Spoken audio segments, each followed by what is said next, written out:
اعوذ باللہ من الشیطان الرجیم بسم اللہ الرحمن الرحیم۔ اب ایک آخری بات کہہ کے دعا کرتا ہوں کہ دیکھو بھائی بہت بڑا مجمع ہے، ماشاءاللہ 95% مجھے نوجوان نظر آ رہے ہیں۔ یہاں سے آج صلح کر کے اٹھو اور توبہ کر کے اٹھو، اللہ سے مانگو کہ آج ہم توبہ کر کے اٹھیں، کہ توبہ ایک ایسا عمل ہے جو پچھلے سارے گناہ دھو دیتا ہے، سارے دھونے دھو دیتا ہے، سارے گناہ معاف کر دیتا ہے۔ تو میں آپ کے اور یہ جتنے بات میری آگے جا رہی میڈیا کے ذریعے جہاں جہاں جو سن رہا ہے، میں سب سے ہاتھ جوڑ کے کہتا ہوں کہ آج توبہ کر لو اپنے اللہ کی بارگاہ میں، پچھلے پر توبہ کر لو، آئندہ کے لیے صلح کر لو، انشاءاللہ مزے کی زندگی ہو جائے گی۔ میں اللہ پہ قربان جاؤں، صدقے جاؤں کہ اس نے بھی توبہ کا دروازہ ایسا کھلا رکھا ہے، نہ کوئی عدد کی قید ہے، نہ کوئی عمر کی قید ہے، نہ یہ کہتا ہے 1000 دفعہ توڑ دی تو پھر قبول نہ ہوگی، نہ یہ کہتا ہے 60 سال عمر گزر گئی تو پھر توبہ قبول نہ ہوگی، بلکہ کہتا ہے ما لم یغرغر، جب تک تیرے گلے کا سانس باقی ہے تیری توبہ کا انتظار رہے گا۔ اور پھر ساتھ یہ کہتا ہے کہ تو اتنے گناہ کر کے زمین سے اٹھا کر آسمان کی چھت کو لگا دے، پھر ایک دفعہ کہہ دے یا اللہ معاف کر تو میں سارے ہی معاف کر دوں گا، ولا ابالغ، مجھے پرواہ بھی نہیں ہوگی، پرواہ بھی نہیں ہوگی۔ میرا ایک شاگرد ہے کراچی میں، اس کے مسجد کے ساتھ ایک عورت تھی، وہ لڑکیاں سپلائی کرتی تھی، کس قدر بدترین کام۔ اس نے، میرے شاگرد نے اس عورت کے بیٹے سے دوستی لگائی اور اس کو میرے بیان کی کیسٹ دے دی۔ اس نے کہا یہ سن لینا۔ اس نے گھر میں جا کے لگا لی، اس کی ماں کام کرتے ہوئے چلتے پھرتے سن رہی، کانوں میں آواز پڑ رہی۔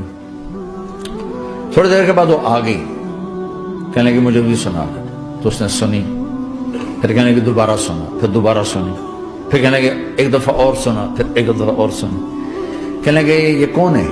کہ پتہ نہیں کون ہے۔ کہ کس نے دی؟ کہ یہ مولوی صاحب جو مسجد کا اس نے دی۔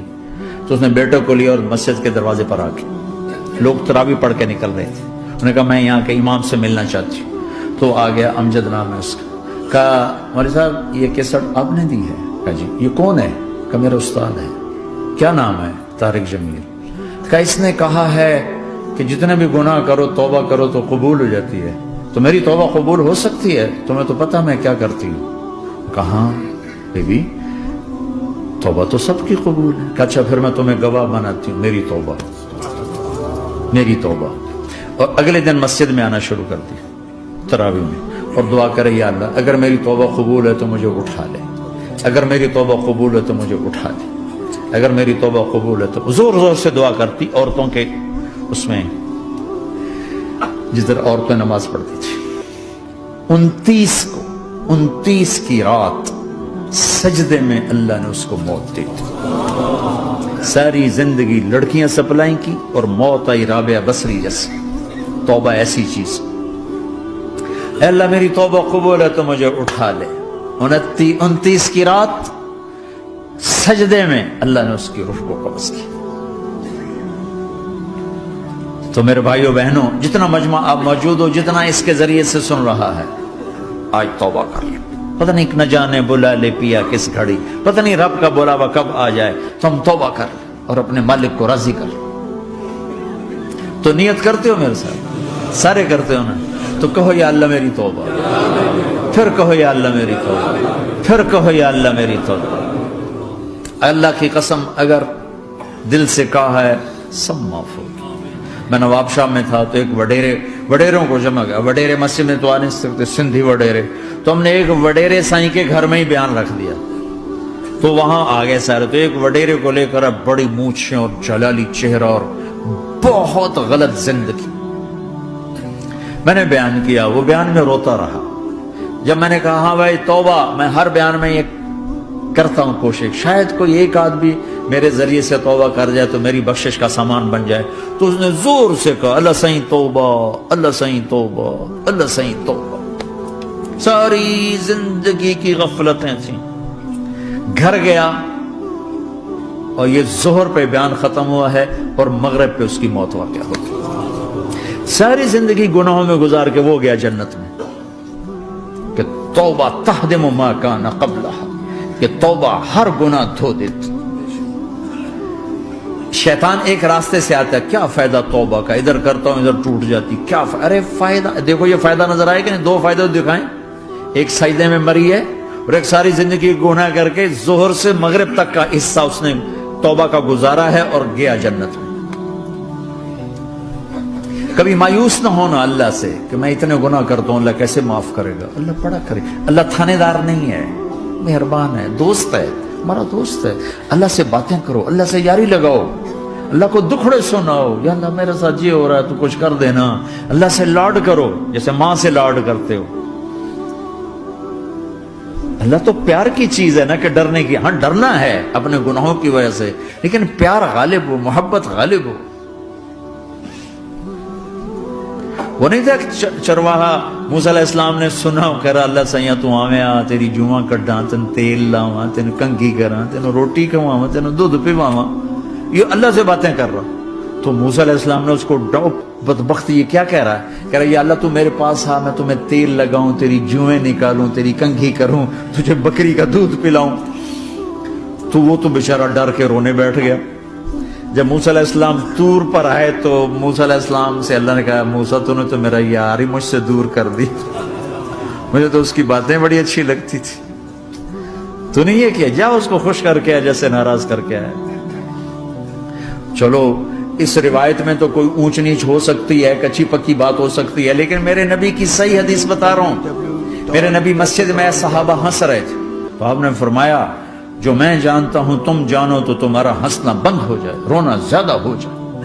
تو سب صحابہ نے زاروں قطار رونا شروع کر دیا۔ آپ یہ کہہ کر واپس مڑے، دروازے تک نہیں پہنچے تھے کہ جبریل آ گئے کہ میرے محبوب تو نے میرے بندوں کو اتنا زیادہ ڈرا دیا مجھ سے، جا واپس جا، جیسے رولایا ہے ایسے ہی ہنسا کے آ۔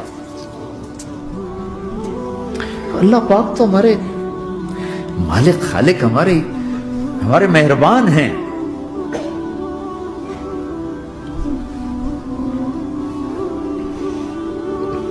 اللہ کو نہیں سنائیں گے تو کس کو سنائیں گے؟ تو جب کبھی توبہ ٹوٹ جائے اللہ کے واسطے مایوس نہ ہونا، پھر کر لینا، پھر کر لینا، پھر کر لینا، معاف۔ پتہ نہیں کون سی توبہ پکی ہو جائے، پتہ نہیں کون سی توبہ پکی ہو جائے۔ تو نیت کرتے ہو سارے بھائی؟ اب بہت بڑا مجمع آئے ہو، چھوٹا سا دو چھوٹے سے تبلیغ کے کام۔ ایک جمعرات کو مرکز میں جاؤ، ایک 3 دن ہر مہینے لگاؤ، ہر مہینے کسی بھی جماعت کے ساتھ چلے جاؤ تو انشاءاللہ آپ کو فائدہ ہوگا۔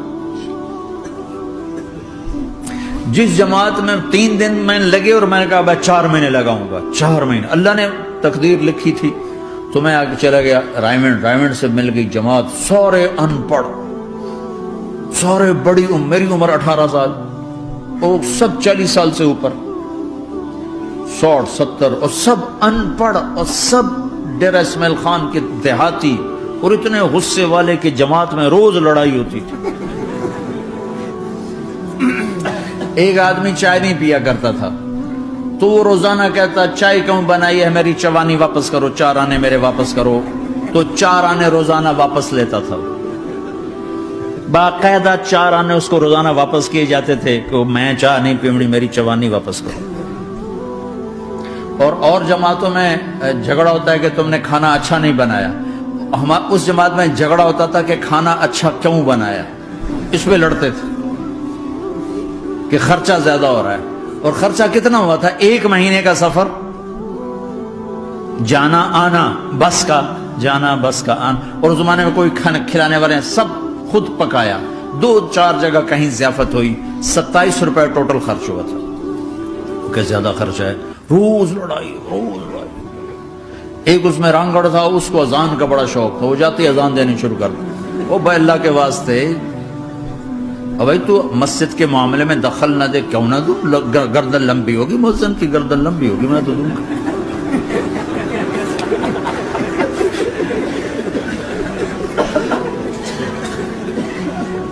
وہ امیر بھی چٹا ان پڑھ تھا، بالکل ان پڑھ، مطلب عجیب وہ نمونہ تھی جماعت، یعنی اس میں ہر ایسا ایلیمنٹ موجود تھا کہ میں بستر اٹھا کے بھاگ جاؤں، لیکن مجھے اسی سے فائدہ ہو کہ تبلیغ معلوماتی محنت نہیں ہے، تبلیغ صفات کو سیکھنے کی محنت، علم کو سیکھنے کے لیے مدرسے ہیں، علماء ہیں. تبلیغ تو صفات کو سیکھنے کی محنت، ایمان کیسا بنا. میں جب واپس آیا تو میں بیٹھا تھا مسجد میں، تو ایک شخص نے پوچھا آپ کہاں گئے تھے، کتنا سفر تھا. میں نے بتایا. کہنے کہ آپ نے کیا سیکھا؟ وہ نے مجھ سے کہا آپ نے کیا سیکھا؟ میں نے کہا میں نے اپنی مرضی کے خلاف کرنا سیکھا. کہا ماشاءاللہ ماشاءاللہ آپ نے بہت سیکھا، بہت سیکھا. وہ ساری زندگی اس سے پہلے اپنی مرضی پہ گزر، اپنی چاہتیں. اللہ نے ماں باپ سے دیا ہوا بہت کچھ، لیکن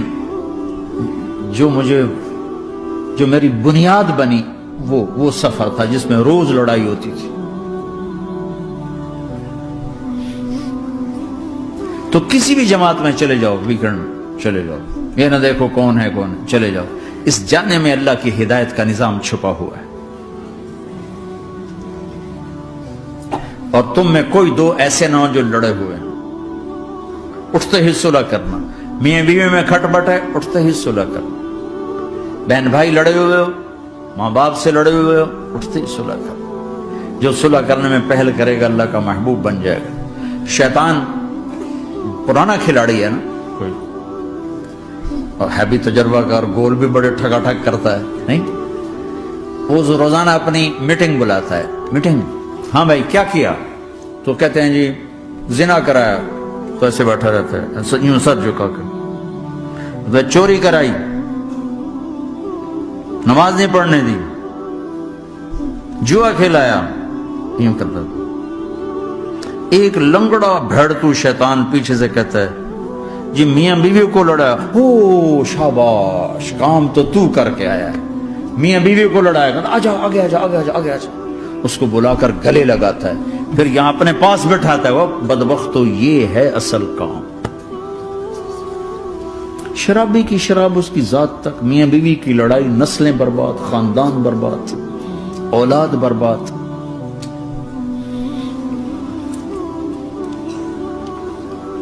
تو آپس کا معاشرہ بناؤ، اسلامی معاشرہ بناؤ، محبت والا، درگزر والا. ایک دوسرے کی تعریف کرو، ایک دوسرے کو گفٹ دو، ہدیہ دو. میرے نبی نے فرمایا جب کوئی سفر سے واپس آئے تو بیوی کے لیے ضرور تحفہ لے کر آئے، اور کچھ نہ ملے تو کوئی پتھر ہی لے کر آ جائے. مارن واسطے نہیں، گفٹ واسطے. اور بیوی سے اللہ کے نبی نے کہا جو بیوی اپنے خامند کو ویلکم کرتی ہے دروازے پر خوشی کے ساتھ، تو اس کو اللہ کی راہ میں جہاد کرنے والے کا آدھا اجر ملتا ہے. صرف مسکرا کے دیکھ. اندر وڑو تو منہ تے 12 وجے منتے، اپنے تو 24 بج جاندے. کبھی بیوی خامند کو تانا نہ دے، خامند بیوی کو تانا نہ دے. پیار محبت کے انداز میں بات کرو جو دلوں میں. اولاد کو بھی ایسے ڈانٹ ڈپٹ، یہاں تو ویسی ڈانٹ ڈپٹ نہیں ہے، لیکن میرے نبی کا طریقہ بھی یہ نہیں ہے. نیت کرتے ہو انشاءاللہ. درود شریف پڑھو. اللہم لک الحمد کما انت اہلہ، فصل علی محمد کما انت اہلہ، وفل بنا ما انت اہلہ، انک اہل التقوی و اہل المغفرہ. اے میرے مولا، تیرے ماننے والے بندے بندیوں کا جمع غفیر ہے، بہت بڑا مجمع ہے. میرے اللہ اس غفلت کی جگہ میں یا اللہ یہ تیرے نام لینے والے جمع ہوئے ہیں، تو بھی نظر کرم فرما، نظر کرم فرما، نظر کرم فرما. محبت کی نکاح دے، محبت کی نکاح دے، محبت کا معاملہ فرما. ہم ٹوٹ چکے ہیں، ہمیں جوڑ دے. ہم بکھر چکے ہیں، ہمیں سمیٹ دے. ہم پریشان حال ہیں، ہمارا بن جا یا اللہ. دنیا کے بھی ستائے ہوئے ہیں، شیطان کے بھی ستائے ہوئے ہیں. اور میرے مولا ایمان بھی کمزور ہے، جان بھی کمزور ہے یا اللہ. جیسے کمزور بچے پہ ماں باپ کی محبت زیادہ ہوتی ہے، ہم تیرے کمزور بندے ہیں، ہم پہ اپنی محبت کو زیادہ فرما، اپنی الفت کو زیادہ فرما، اپنے تعلق کو زیادہ فرما. یہ مجمع پتہ نہیں کہاں سے تیری محبت میں آیا ہے. مستورات بھی، مرد بھی، 3 گھنٹے بیٹھے بیٹھے یا اللہ تیری محبت میں بیٹھے ہیں. نہ کوئی پیچھے سیاست کی غرض ہے، نہ کوئی کسی مال کی غرض ہے، نہ کوئی آہ واہ کی غرض ہے. سب تیری محبت میں آئے. اے میرے مولا تو ہم سب کے دلوں کو اپنی محبت کے لیے قبول فرما لے، قبول فرما لے. یا اللہ تجھ سے دور ہو کر بہت دکھ دیکھے ہیں، تیری نافرمانیاں کر کے بہت دکھ دیکھے ہیں، اے میرے آقا، اے میرے مالک، اے میرے مالک، پتہ نہیں کب تیرا بلاوا آ جائے، تیری عزت کی قسم ہم یہ غفلت کی موت نہیں مرنا چاہتے، ہم یہ غفلت کی موت نہیں مرنا چاہتے، لیکن میرے مولا نفس ہمارے اوپر غالب ہے، ہم سے طاقتور ہے، ہمیں گرا دیتا ہے، ہم ہر دفعہ توبہ بھی کرتے ہیں، پکی نیت بھی کرتے ہیں، لیکن یا اللہ یہ نفس ہمیں گرا دیتا ہے، شیطان اوپر گرا دیتا ہے۔ اے میرے مولا، اے میرے آقا، ہم پہ نظر کرم فرما، جیسے ٹانگوں سے کمزور چلتا ہے تو گر جاتا ہے، ایسے ہی ہم ایمان کے کمزور ہیں، 4 قدم آگے چلتے ہیں تو 50 قدم پیچھے جا گرتے ہیں، ہر دفعہ تجھ سے وعدہ کرتے ہیں پھر ہر دفعہ توڑ کے بیٹھ جاتے ہیں۔ اے رب کریم ذوالجلال اللہ، اے مہربان کریم حنان منان اللہ، آج ہم تیری بارگاہ میں توبہ کر رہے ہیں، تو ہمیں نظر محبت دے دے، نظر عنایت دے دے، اس دل کو قبول فرما لے، ان قدموں کو، ہاتھوں کو، آنکھوں کو قبول فرما لے، ان میں سے ہر کمی نکال دے، ہر گناہ نکال دے، یا اللہ ہماری جسمانی کمیاں بھی دور کر دے، ہمارے سر سے لے کر پاؤں تک، ہمارے سر کے دماغ کے یا اللہ فطور نکال دے، بیماری نکال دے، آنکھوں کا غلط دیکھنا نکال دے، آنکھوں کی بیماری نکال دے، کانوں کا غلط سننا نکال دے، کانوں کی بیماریاں نکال دے، یا اللہ ہاتھ کی، پاؤں کی، دل کی، سینے کی، پھیپھڑے کی، گلوں کی، ہڈیوں کی، گوشت کی، پوست کی، کھال کی، یا اللہ ہر قسم کی بیماریوں سے ہمیں نجات عطا فرما دے، یا اللہ اس مجمع کی حفاظت فرما، ان کی نسلوں کی حفاظت فرما، جو ہمارے بچے اس ماحول میں گم ہو گئے ہمیں واپس عطا فرما دے، جو بچیاں اس ماحول میں گم ہو گئی ہمیں واپس عطا فرما دے، اور جو تیرے دین پر جمع ہوئے ہیں انہیں ہمت عطا فرما، انہیں روشن نشان بنا، انہیں مشعل راہ بنا، انہیں ہدایت کا نمونہ بنا، ان کو ہدایت کا چلتا پھرتا یا اللہ نمونہ بنا دے، ہدایت کا سورج بنا دے، یا اللہ سچائی ہمارا زیور بنا دے، سچائی ہمارا حسن بنا دے، اپنے اور اپنے حبیب کی محبت ہمارے دل کا وظیفہ بنا دے، اپنے حبیب کی محبت ہمارے دل کا وظیفہ بنا دے، یا اللہ ہم سب سے راضی ہو جا، اس مجمع سے راضی ہو جا، یا اللہ ہم نے توبہ کی اس پہ میں پختہ فرما دے، یا اللہ اس مسجد کو آباد فرما، ہماری مساجد کو آباد فرما، ہمارے مدارس کو آباد فرما، مکاتب کو آباد فرما، جیسے نسل بڑھ رہی ہے ویسے دین کی ضروریات بھی بڑھ رہی ہیں، انہیں اپنے غیب سے پورا فرما، انہیں اپنے غیب سے پورا فرما، انہیں اپنے غیب سے پورا فرما، یا اللہ ربنا آتنا فی الدنیا حسنہ وفی الآخرۃ حسنۃ وقنا عذاب النار، وصلی اللہ تعالی النبی الکریم، آمین۔